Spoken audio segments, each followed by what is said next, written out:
Okay, let's unpack this. Today, we are diving deep into a figure who, well, profoundly shaped the 20th century. A name really synonymous with American foreign policy for decades. Henry Kissinger. That's right. And his recent passing at 100 has really brought a renewed focus, hasn't it, on his incredibly long and impactful life and career. Definitely. And we've got quite a bit of source material here to work through, mostly a detailed biographical timeline, some related excerpts, really digging into the key moments and, let's face it, the complex decisions that defined his time on the world stage. So our mission, really, in this deep dive is to navigate these sources together. We want to pull out the most important nuggets, understand the big events, the controversial decisions too, and the enduring complex legacy of Dr. Kissinger. Exactly. Think of this as your shortcut, maybe, a way to get well-informed on a figure who truly left an indelible mark on history. And the material takes us on quite a journey. I mean, it starts with his formative years escaping Nazi Germany. Right. And then through his academic rise, his time right at the pinnacle of power under Nixon and Ford, and, even his continued influence long after he left formal office. We'll definitely be touching on major global shifts and grappling with some of the significant controversies tied to his name in these sources. Absolutely. And the sources make it pretty clear that, to understand the statesman, you kind of have to start with a child who is shaped by these huge global events. Born Heinz Alfred Kissinger, Fürth, Bavaria, Germany, 1923. His life just irrevocably altered in 1933 with the rise of the Nazi Party and all the anti-Semitism that came with it. Yeah, the timeline highlights his family immigrating to the U.S. in 1938, specifically fleeing Nazi persecution. And this experience, escaping tyranny as the teenager, losing relatives in the Holocaust, the sources note this: it undoubtedly left a profound mark. You have to imagine it shaped his worldview on power, security, the fragility of order, maybe? Absolutely. And then by 1943, the U.S. is deep into World War II. Kissinger becomes a U.S. citizen, joins the Army, serves in Europe, counterintelligence sergeant, notably under Allen Dulles in the OSS, which is quite something. Serving back in the country, he fled under someone who later had the CIA. I mean, that's an incredible turn of events for a young immigrant. It really is. And after the war, the sources show this remarkable academic trajectory. He gets back, enters Harvard in 1947, graduates summa cum laude, political science, 1950. Wow. And his rise was swift, master's in 1952, PhD in 1954. And what's really relevant to his later career, according to these sources, is his dissertation focus, the Congress of Vienna. Oh. Yeah, studying how European powers, after the chaos of the Napoleonic Wars, consciously built this new order that prevented major continent-wide conflict for a century, that clearly influenced his later emphasis on, the balance of power and international stability. That makes sense. That background in the mechanics of statecraft, managing great powers, it seems absolutely key to understanding his approach later on. For sure. And his early books, A World Restored, Nuclear Weapons and Foreign Policy, they already outlined his thinking on realism, strategy, the challenges of maintaining peace in a, dangerous world. The sources mention he even advised President Kennedy briefly in the early 60s. Yeah, briefly. That role ended after less than a year, November 1961. Then he gained firsthand knowledge of Vietnam through visits to Saigon later in the 1960s as an advisor. And then, the sources indicate, came the pivotal shift, the one that put him right at the center of American power. January 20th, 1969, Henry Kissinger becomes President Nixon's Assistant for National Security Affairs. And the sources highlight something intriguing right away. Kissinger's appointment came before the Secretary of State and Secretary of Defense were even named. Right, which some people interpreted, according to the material, as Nixon basically signaling, hey, foreign policy decisions, they're going to run through the National Security Council, sort of bypassing the traditional State Department channels. And that structure, the sources detail, immediately led to friction. Kissinger is described engaging in these intense power struggles with the State Department, especially Secretary William P. Rogers. Often operating in parallel, sometimes entirely bypassing him, which aligns with an essay Kissinger had written in 1968, actually, arguing for strengthening the NSC's role. He knew what he wanted. He did. And the material notes he recruited this really talented, dedicated staff to the NSC, creating a powerful foreign policy engine right under his direct control. And it was this NSC team under Kissinger where some of the most significant, maybe surprising diplomatic shifts of the Nixon years were engineered. This is where it gets really interesting, right? Those secret visits to the People's Republic of China. July and October 1971. Acting as Nixon's emissary, Kissinger meets Premier Zhou Enlai. Secretly. This paved the way for Nixon's big historic visit in February 72 and the signing of the Shanghai Communique. The Shanghai Communique. That was groundbreaking, based on what the sources outline. A joint statement acknowledging Beijing's position, one China, Taiwan as part of it, and the U.S. committed to reducing its military presence on Taiwan. It essentially ended decades of hostile relations between the U.S. and the PRC, moving towards normalization, fundamentally reshaping the whole Cold War landscape. It was huge. And what's fascinating reading these sources is how his strategy worked. This opening to China wasn't just about China itself, was it? No, not at all. It was intricately linked to other strategic goals. By improving relations with China, which was, deeply estranged from the Soviet Union back then, right, the U.S. could leverage this new relationship, put pressure on both communist powers at the same time. This triangular diplomacy, that was a cornerstone of his Cold War approach. Wow. Playing rivals against each other for U.S. advantage. You see that same realist calculation in the sources' discussion of détente with the Soviet Union, too. Trying to manage the superpower relationship led to big agreements. SALT IV, the first strategic arms limitation treaty signed in 72. And then, of course, there's the Vietnam War. The sources show Kissinger was deeply and very controversially involved in those long peace negotiations with North Vietnam. Those talks ended with the Paris Peace Accord in January 73, set a course for withdrawing U.S. troops, ending direct American military involvement. Right. And this effort resulted in Kissinger and North Vietnam's lead negotiator, Duc Tho, being jointly awarded the Nobel Peace Prize later that year. Which the sources are very careful to point out was highly controversial then and, frankly, still is. Duc Tho famously refused the award, citing the ongoing conflict. Yeah, and these sources link actions taken even during the peace process back to the bigger strategic game. Like just 3 months after Nixon's big China visit in 72, there was large-scale bombing of North Vietnam. A naval blockade resumed. Actions, some sources suggest, were taken with Beijing's kind of tacit understanding. Possibly. And the sources also highlight earlier actions, like the secret bombing of Laos and Cambodia to hit supply routes, noting estimated hundreds of thousands of civilian casualties, widely criticized as both ineffective and, well, devastating.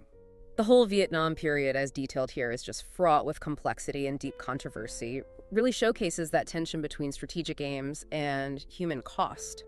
Definitely. Now, moving from Southeast Asia, the sources show Kissinger applying that same kind of high-stakes diplomacy to another volatile region, the Middle East. After the 73 Arab-Israeli War, he gets intensely involved, engaging in what became known as shuttle diplomacy. Right, flying back and forth constantly between capitals, mediating between Israel and Arab states like Egypt and Syria.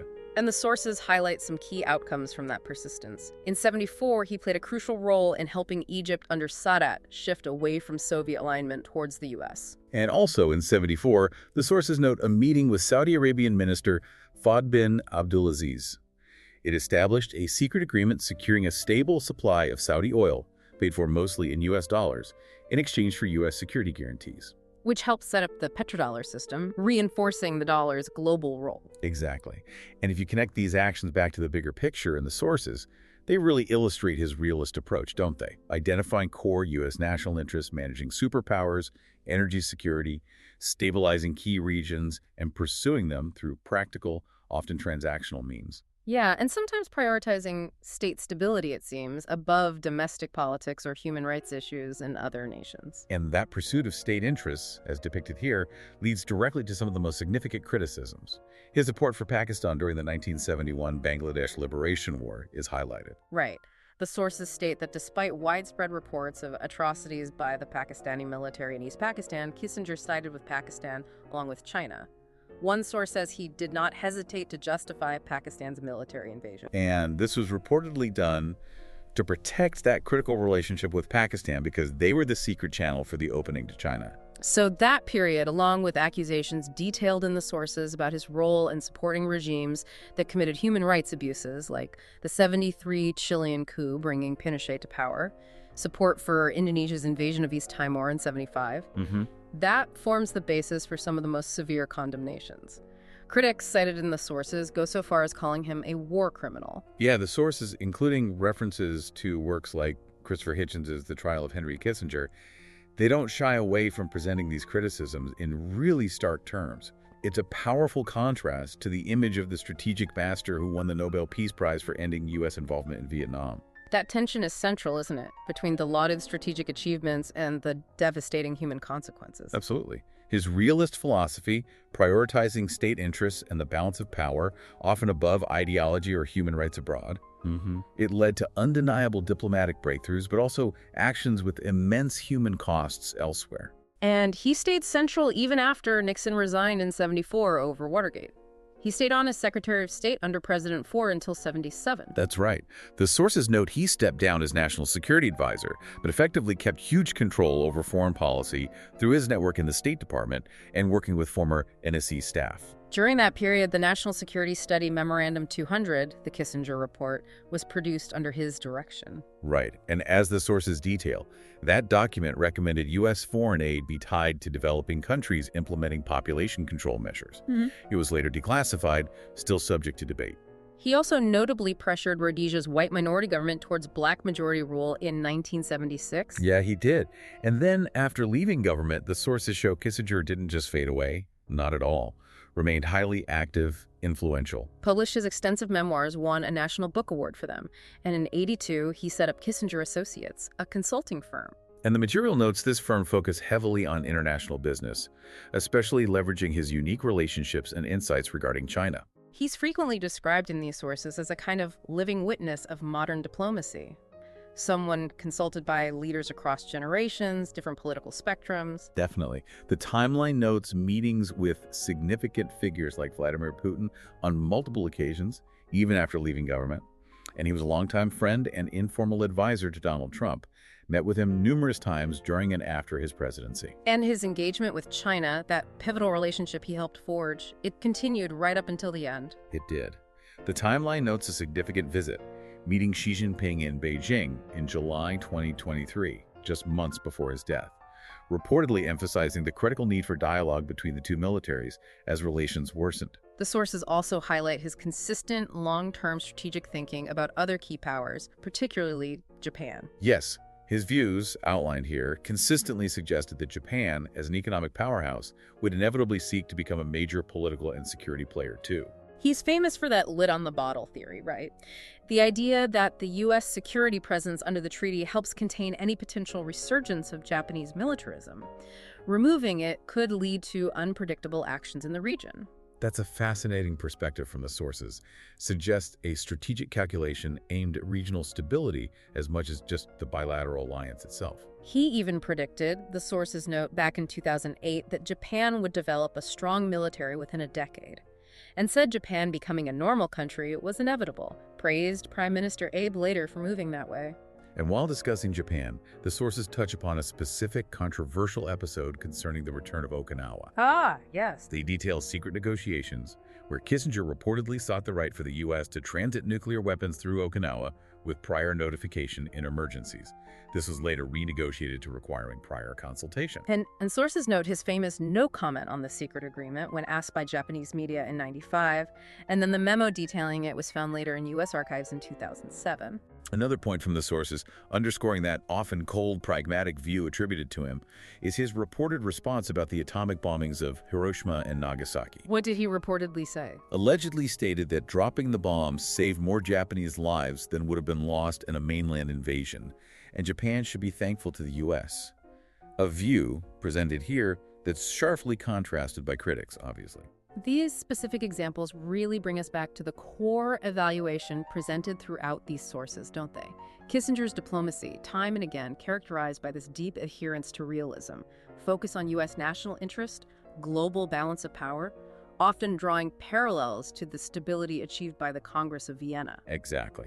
And his supporters, as cited here, see him as this strategic master who expertly navigated complex Cold War dynamics, achieved significant, even revolutionary breakthroughs like opening China détente. But, as we've explored, the sources also extensively cover the opposing view, that his cold realism led to a profound disregard for human rights, for democracy, in pursuit of perceived U.S. interests, resulting in immense suffering and instability, Cambodia, Chile, Bangladesh. The sources make it really clear he's both lauded for strategic vision and accused of serious ethical lapses, contributing to human rights abuses on a massive scale. It's also noted that his own extensive writings, his memoirs, have heavily influenced the public perception of him as the preeminent master diplomat. Right, but the material also points to research suggesting Nixon himself might have played a more central, initiating role in key foreign policy ideas, with Kissinger acting as the brilliant and often ruthless implementer. One significant controversial outcome of his China policy specifically highlighted is his role in the UN decision allowing the People's Republic of China